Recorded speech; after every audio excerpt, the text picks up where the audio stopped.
Friends, we are here today with our new video. Friends, today's new content is going to be about how to fix the brightness problem in Windows 11. Alright, so let's begin the video without delay. First of all, you have to go to the Windows option here. After coming, you need to click on it. Then you will see an option called Settings.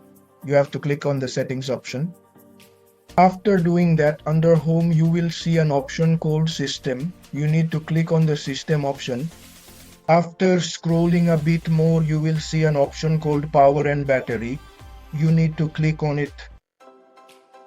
After doing this, you will see the power mode option here. It will be on balance date. So when it is on balance date, you can keep it in best performance when plugged in.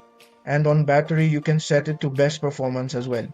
After doing it, you will see that the energy mode will switch to best performance. So what will happen for you, whether your battery is plugged in or running normally, everything will provide good performance. So friends, if you liked our video, then please like, subscribe and share the channel. That's it for now.